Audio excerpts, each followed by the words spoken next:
Bueno, como les prometí, ya tenemos que hablar de lo que va a pasar en la Bolsa de Valores de Nueva York y cuáles son los eventos que están llamando la atención de los inversionistas, justamente porque estamos a un día ya, a horas del ocaso de esta presidencia de Donald Trump, pero porque también estamos a horas de este crucial testimonio del que ya les hablaba yo más temprano, de Janet Yellen, la única mujer que va a presumir ser presidenta del Banco Central estadounidense y que podría presumir pronto ser también secretaria del Tesoro de los Estados Unidos de la administración Biden. Vamos con José Luis de Aro, qué gusto saludarte, feliz lunes. No sé si decirte si descansaste mucho el lunes de feriado por Martin Luther King, pero te lo preguntamos de todas formas.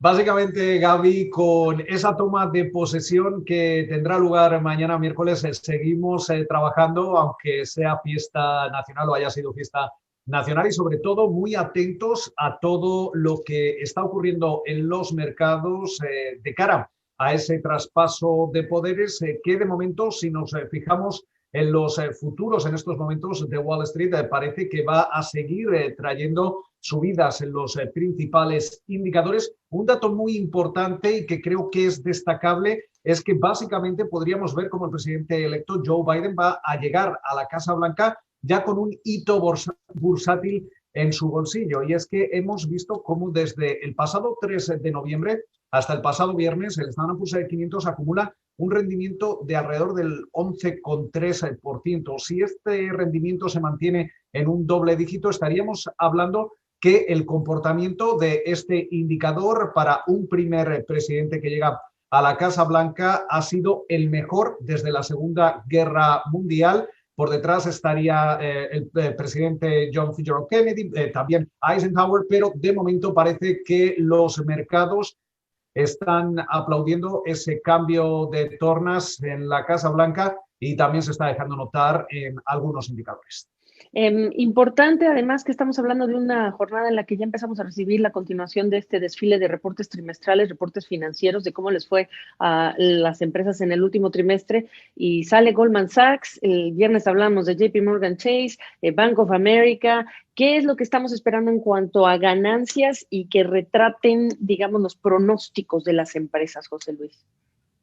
Es interesante el ver dos bancos como los que hemos conocido esta mañana, Gaby, como es Goldman Sachs y Bank of America. En el caso de Goldman Sachs, tenemos que tener en cuenta que aunque la entidad está cada vez abriendo más puertas dentro de lo que se consideraría la banca comercial a través de la entrega de préstamos a clientes de a pie, todavía tenemos que tener en cuenta que este banco sigue siendo una entidad que está más dedicada a la gestión de activos y a los clientes con grandes fortunas. Por eso es interesante el ver no solo cómo ha superado las expectativas de ese beneficio por acción, que casi duplicaba lo que esperaba el consenso del mercado, sino que también hemos visto cómo convencía del lado de los ingresos. Por el contrario, Bank of America es un banco que tiene una gran exposición a la banca comercial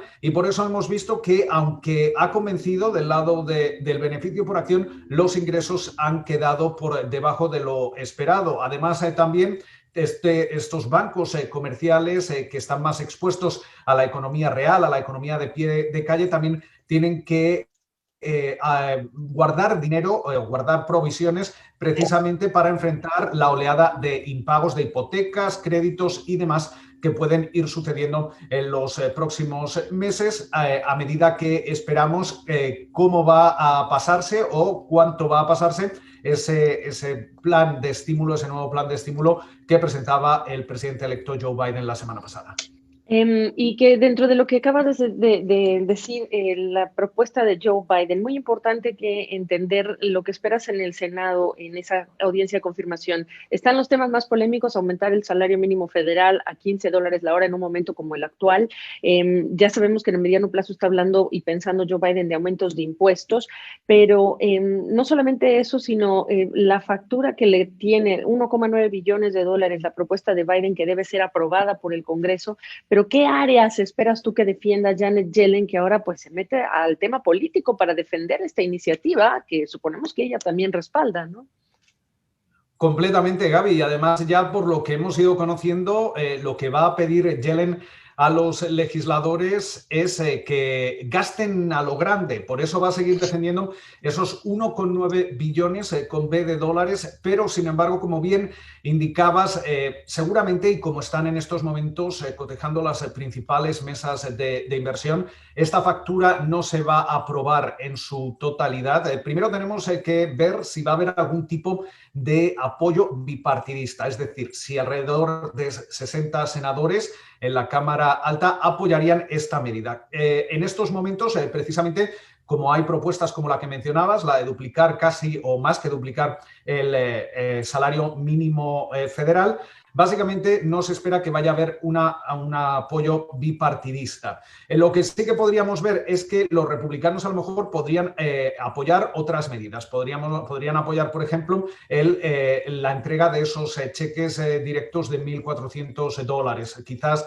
extender las ayudas adicionales a los subsidios por desempleo y ese incremento hasta los $400 semanales. En estos momentos, lo que hablan los bancos, Gaby, es que quizá esa factura de 1,9 billones podría reducirse alrededor de 1 billón. Hay quien habla incluso de 500.000 millones de dólares, porque tenemos que recordar que el presidente Biden va a presentar el próximo mes la segunda parte de su plan. Entonces, en esa segunda parte de su plan es donde vamos a ver planes a más largo plazo, esa inversión en infraestructura, las energías limpias, la equidad racial y todo ello seguramente, como no va a encontrar ese apoyo bipartidista en el Senado, seguramente los demócratas van a tener que usar la reconciliación de presupuesto. Esto es un sistema o un mecanismo que es mucho más complejo, que se puede utilizar una vez al año, pero que implica determinadas situaciones en las que básicamente Biden va a querer echar mano de este mecanismo justo para pasar sus medidas que sean más complicadas y más ambiciosas. Y por eso esto podría venir acompañado también con una subida de impuestos. A la espera de lo que pueda ocurrir, vamos a seguir viendo cómo Yellen va a defender, como comentábamos, ese plan de estímulo presentado la semana pasada y además va a indicar algunas características importantes, porque básicamente podría decir que incluso antes de la pandemia la economía estadounidense estaba experimentando un crecimiento en forma de K. Mucho hemos hablado de esa sopa de letras de las recuperaciones, de los crecimientos económicos, pero básicamente lo que quiere decir esa forma de K es básicamente que es una recuperación en la que la brecha social sigue incrementándose, los ricos son más ricos y el resto van empobreciéndose cada vez más. Claro, y hay una enorme preocupación de los economistas cuando hablamos de los empleos recuperados. Se perdieron un poco más de 20 millones, estamos recuperando la mitad acaso, y hay que recordar que se agrega gente al mercado laboral, los chicos que terminan la carrera, etcétera, y las personas que primero salieron porque no tienen con quién dejar a los niños, porque con la pandemia, olvídense, muchas mujeres, pero toda esta reincorporación va a ser muy importante, y por eso ayer hablábamos con un economista sobre la factura que deja esto y los análisis que están en contra de aumentar impuestos, de aumento de salarios, justamente por el dinamismo que podría perder la recuperación económica en el mediano plazo y lo que le representa el costo a un país con déficit y deuda que está hacia arriba. José Luis, dentro de lo que estás hablando de las propuestas de Joe Biden, me interesan saber dos temas. La primera, desde hace unas horas se está hablando de la cancelación del Keystone Pipeline, este oleoducto que iría desde Canadá hasta llevar al Golfo de México, bueno, pues petróleo, crudo, etcétera. Y la pregunta que yo te hago es: ¿cuánto ya viste reaccionar a las empresas del sector de energía en la bolsa? Pero cuando ya sabemos que desde hace tiempo muchas de ellas se están moviendo hacia no ser consideradas empresas petroleras, sino empresas de energía, por ejemplo.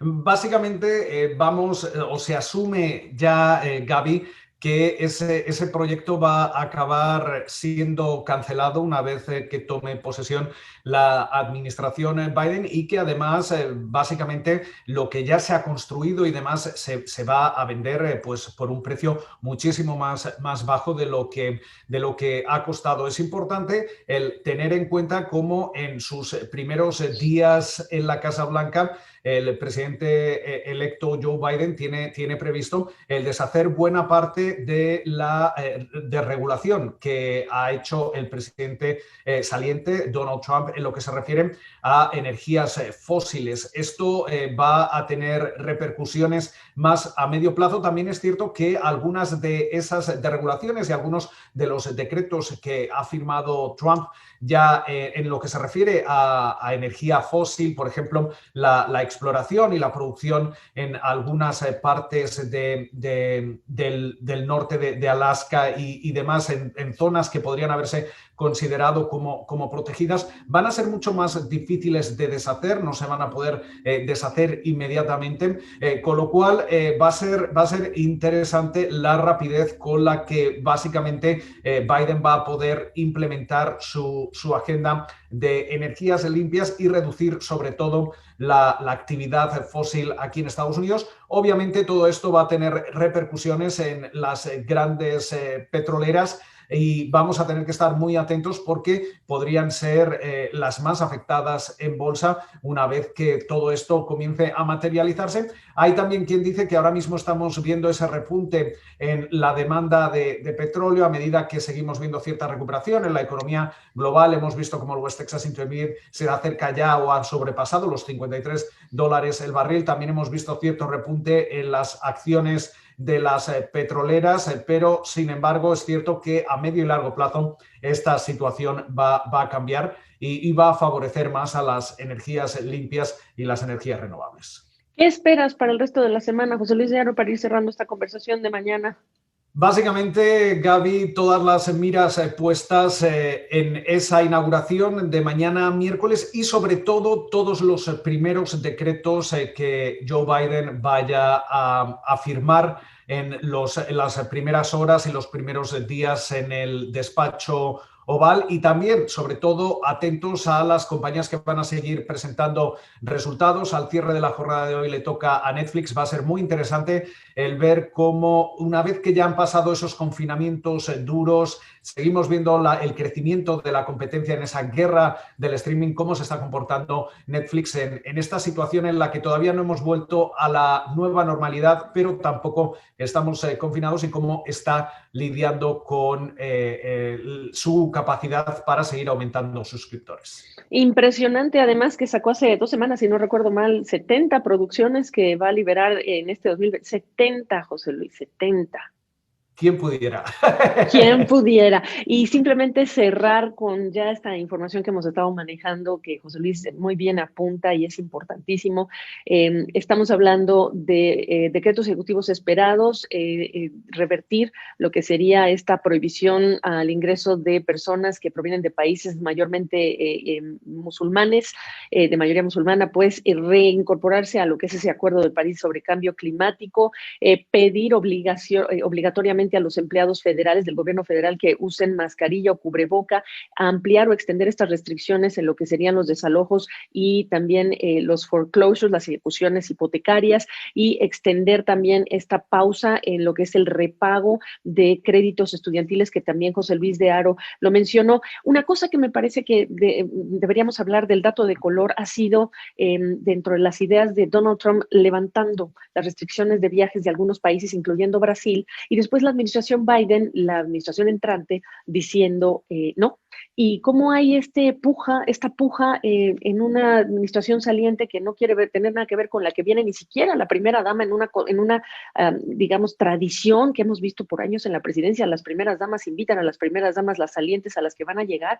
Aquí no vimos ni eso, José Luis. Y acá, con estas nuevas políticas de restricción que quiere el levantar Trump y que no quiere que se levanten el equipo de Biden, te dice cómo están las cosas.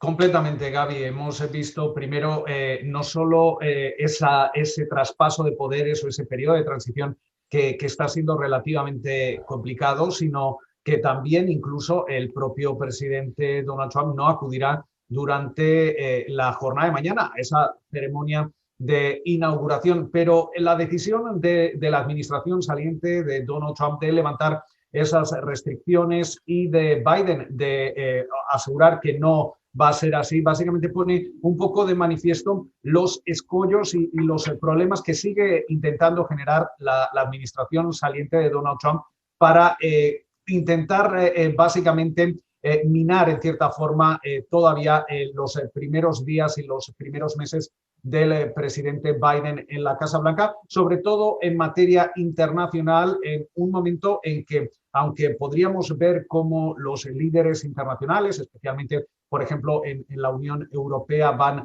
a dar cierta bienvenida y van a respirar más tranquilos con la llegada de Biden, básicamente ese periodo de luna de miel, podríamos llamarlo, va a durar relativamente poco y vamos a tener que ver cómo la nueva administración encuentra ese equilibrio entre centrarse en la economía y la situación interna de Estados Unidos y cómo vuelve a reconstruir algunas de las relaciones internacionales que han quedado bastante dañadas tras la presidencia de Donald Trump. Pues así están las cosas. El día de mañana la cita es a las 8 de la mañana en la base aérea Andrews, desde donde partiría el presidente Trump, quien ha pedido hasta alfombra roja. Se han mandado invitaciones, se ha pedido un máximo de 5 personas quienes quieran ir. Es un momento histórico y les doy el horario para quienes están en la hora del este de los Estados Unidos, Nueva York, Miami, a las 8. Los que estamos en la Ciudad de México, en este lado del mundo, pues es una hora menos, pero son imágenes para la historia, son imágenes para la historia. No sé si para cerrar, José Luis, tú quieres compartir algo de lo que recuerdas cuando ganó Donald Trump, cuando muchos perdían, estábamos incrédulos de que las encuestas seguían fallando, porque ya traíamos este patrón de que fallaban las encuestas, y lo que le representaba, lo que reflejaba la llegada de Trump y lo que le representaba la presidencia estadounidense. ¿Qué recuerdas? Completamente. Esa situación de shock durante la noche electoral que vivimos muchos, era interesante el estar siguiendo esos resultados y cómo cada vez más veíamos cómo se iba a materializar esa victoria de Trump. Y ya no solo esa noche, yo me quedo con algunas de las frases que dijo el propio presidente Donald Trump en su ceremonia de inauguración en 2017, en enero, donde hablaba de que la carnicería estadounidense había terminado, acusaba a múltiples aliados y a múltiples países de aprovecharse de Estados Unidos. Un mensaje muy, muy agresivo para un presidente entrante, para una ceremonia de inauguración. Y por eso va a ser muy interesante también ver el cambio de tono que podríamos ver una vez que Biden mañana ofrezca su propio discurso de comienzo. Ya abusamos de tu tiempo y siempre estamos agradecidos por toda esta donación de tiempo que nos haces. José Luis de Abro desde Nueva York, un buen día, buena semana. Un placer, Gaby, como siempre. Igual.